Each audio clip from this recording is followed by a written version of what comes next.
Jain colour समाज केंद्रीय मंडल एवं जिला समिति पिछले 35 वर्षों से लगातार सामूहिक विवाह समारोह का आयोजन कर रहा है। यह समारोह समाज के आर्थिक रूप से पिछड़े वर्ग के समर्थन देने की भावना से आयोजित किया जाता है, जो कि काफी सराहनीय पहल है। इसमें जैन कलार समुदाय की ओर से सभी जाति और समुदाय के जोड़ों का विवाह किया जाता है और उन्हें आवश्यक सामग्री भी वितरित की जाती है, जिसकी जानकारी इस समय जैन कलार सेंट्रल बोर्ड सचिव एवं अन्य कार्यकारी अधिकारियों ने कारा न्यूज को दी। जैन कलार समाजाचा 35वा हा सामूहिक विवाह सोहळा आहे। मला श्रीकांत शिवणकरने इन्व्हिटेशन दिलं आणि त्यांनी सांगितलं की भाऊ तुम्हाला यावंच लागतं। मी म्हटलं 100% मी या सोहळ्याला येणार आहे, फक्त इतकंच आहे की 10 वाजता यायचं, मी 11 वाजता आलो। आणि अनिल भाऊ पण याच्यामध्ये सक्रिय आहेत आणि हा सोहळा जो आहे ना हा सगळ्या समाजाने करायला पाहिजे। म्हणजे समाजामध्ये जर एखादा गरीब माणूस असेल त्याच्यावर ते खर्च करण्याचा जो प्रचंड तणाव असतो तो या सामूहिक सोहळ्यामध्ये नसतो। त्याला असं वाटतं की बाबा माझे पैसे वाचून राहिले, माझ्या मुलाचं किंवा मुलीचं एक चांगलं लग्न समाज करू शकतो। आणि त्याचा हा जो म्हणजे आम्ही जेव्हा हे सुरुवात केली होती आजपासून 15 वर्ष पहिले भंडारा जिल्ह्यामध्ये, त्यावेळेस 5-10 लोक यायचे, लोक आम्हाला नावं ठेवायचे की हे सामूहिक सोहळा करून हे काय करून राहिले, हे काही बरोबर आहे का, आम्ही श्रीमंत आहे आमच्याजवळ। पण काही दिवसांनी आम्हाला असं कळलं की ज्याच्याजवळ 10 एकरी शेती आहे ना तो सुद्धा सामूहिक सोहळ्यामध्ये शेतकरी आपल्या मुलाचं आणि मुलीचं लग्न करत होता। कारण की त्याला जर तिथं 10 लाख रुपये खर्च येत होता तर आज या सामूहिक सोहळ्यामध्ये 5-50 हजार रुपये फक्त खर्च आहेत। काही लोकांना तर खर्च करू शकत नाही, असे गरीब जोडपे सुद्धा या सामूहिक सोहळ्यात येतात। आणि या श्रीकांत नी म्हणा किंवा अनिल भाऊंनी म्हणा ज्या पद्धतीनं हा सोहळा आज आयोजिला आहे, खरंच हा म्हणजे त्यांचं अभिनंदन करण्याला आहे। आणि मला वाटते 14 जोडपे आले। कालांतराने यांनी अजून समाजात ही रुजवून जास्तीत जास्त लोकांचं सामूहिक विवाह करावं। मी तुम्हाला एक जळगावचं हे सांगतो, खानदेशमध्ये लेवा पाटील जे लोक आहेत ते 100 करोडचंही असेल तरी त्याला सामूहिक सोहळ्यामध्येच लग्न करावं लागतं। त्याला हे सांगतात का तुला नंतर काय करायचं तू करत बस, पण पहिले समाजामध्ये आहे तर समाजासारखंच तुला राहावं लागेल। तर ही जी प्रथा आहे ना ही प्रथा फार चांगली आहे। आता हा विलास आमचा फार जुना मित्र आहे, फार श्रीमंत आहे तो, पण सामूहिक सोहळ्यामध्ये त्याचं सुद्धा योगदान आहे। असं योगदान सगळ्यांनीच करावं असं मी आवाहन करतो आणि परत या सामूहिक सोहळ्याला मी शुभेच्छा देतो। श्रीकांतचं मी मनापासून अभिनंदन करतो, या प्रकारे चांगलं आयोजन केलं त्याच्याबद्दल धन्यवाद। सामूहिक विवाह हा जो प्रकार आहे हा प्रत्येक समाजाने याचा अवलंबन करायला पाहिजे, कारण की याच्यामध्ये प्रत्येक समाजात सर्वच पैसेवाले लोक राहतात, अशातला भाग नाही। गरीब गरजू लोक पण असतात, पण ज्यांच्या आशापेक्षा असतात तर त्या आशापेक्षा ते पूर्ण करू शकत नाही। त्यामुळे सामूहिक विवाहाचं आयोजन प्रत्येक समाजाने करायला पाहिजे आणि जैन कला समाज या गोष्टीचं प्रतिपालन इतक्या सुंदर पद्धतीने करते।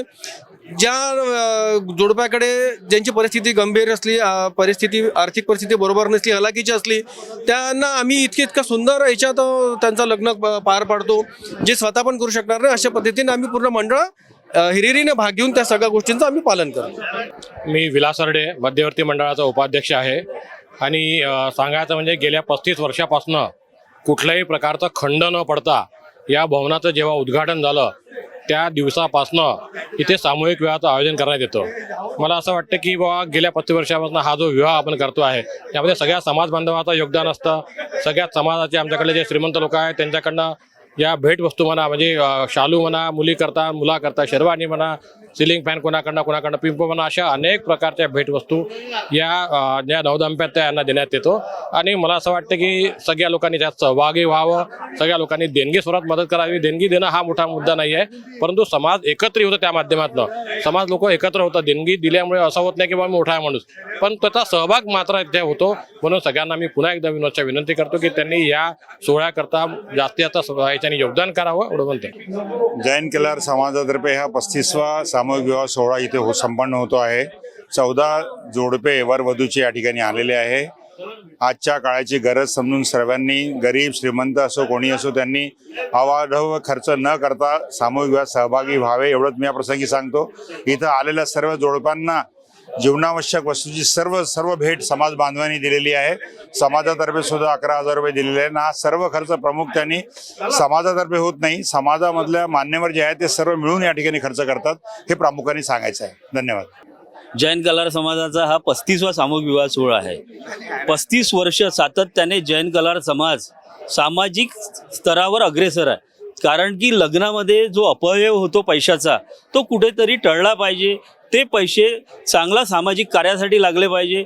शोषित, गरीब, वंचित लोकांच्या, समाजाच्या लोकांच्या कामात आलं पाहिजे, ही धारणा जैन कलार समाजाची आहे. आणि त्या अनुग्रहाने जैन कलार समाज सातत्याने प्रयत्नशील आहे. अनेक सामाजिक कार्य मध्यवर्ती मंडळ जैन कलार समाज जिल्हा समितीच्या वतीने होते. मी श्रीकांत शिवणकर जिल्हा समितीचा इथे अध्यक्ष आहे. सगळ्या दाम्पत्यांना इतक्या चांगल्या पद्धतीने सामूहिक विवाह सोहळ्याच्या आयोजनामध्ये सम्मिलित होण्याबद्दल मी त्यांना शुभेच्छा व्यक्त करतो आणि त्यांचं अभिनंदन करतो. खूप खूप धन्यवाद. हो, आणि आमचे अतुलभाई खोब्रागडे आहे, अश्विनी अमृततुल्यचे ते सर्व आहे. छोट्याशा प्रयत्नातून इतकं मोठं विश्व निर्माण त्यांनी केलेलं आहे. सातत्याने ते जैन कलार समाजाच्या कुठल्याही उपक्रमामध्ये आग्रहाची भूमिका ते राबवतात आणि मदत करतात. याही वर्षी या मोठ्या सामूहिक विवाह सोहळ्यामध्ये त्यांनी पाण्याची व्यवस्था केलेली आहे. ही अतुलनीय आहे, नावासारखीच, आणि त्यांचं खूप खूप अभिनंदन अतुल. ते शेवटी मध्यवर्ती सांस्कृतिक मंडळ, मध्यवर्ती जैन कलार समाज मध्यवर्ती मंडळ आज 35वा सामूहिक विवाह सोहळा पार करत आहे. आणखी आनंदाची बाब म्हणजे या अगोदर पण 35वे 34 सामूहिक विवाह सोहळे पार पडले. याच्यामध्ये जितके पण लग्न झाले ते आनंदाने आपला संसार करतायत आणि निभवतायत. आणखी या निमित्त पण म्हणजे समाजातले म्हणजे गरीबातला गरीब राहो किंवा उच्चातला वर्ग राहो, प्रत्येकाने ते सहकार्य देऊन या कार्यक्रमाची शोभा वाढवलेली आहे. जैन कलार समाज मध्यवर्ती मंडळाचे प्रत्येक कार्यकर्ता, प्रत्येक पदाधिकारी हे जोमाने आपल्या या कार्यक्रमाला सहकार्य देत आहे. या बाबतीतही खूप खूप धन्यवाद. आणखी अश्विनी अमृततुल्य परिवाराकडून पाण्याचं वितरण इथे केलं जात आहे. आपण सर्वच जण लोक पाहत आहे का या पद्धतीची गर्दी आहे, आणखी लोक आस्वाद घेत आहे. या बाबतीत खूप खूप लोकांचे धन्यवाद. नमस्कार.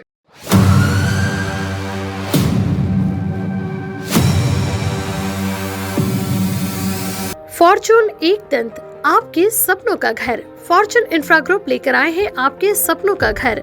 मौजा वेड़ाहरी में आउटर रिंग रोड से मात्र 300 मीटर की दूरी पर, 2.5 kilometre from Khapri metro station, 3 kilometre from international airport, 3 kilometre from Mihan, 500 metre की दूरी पर पोदार इंटरनेशनल स्कूल, 2 किलोमीटर की दूरी पर वर्धा रोड और Besa square. Special amenities, tree plantation, cement road, drainage line, sewerage line, water source, electrification, fencing to entire layout and many more facilities are available. 80% bank finance also available. For more details, please contact Mr. Kailash Patle, Director, 8605673995. Office, plot number 7, second floor, Utkarsh Society, near Purti Super Bazaar, Bisa Road, Nagpur.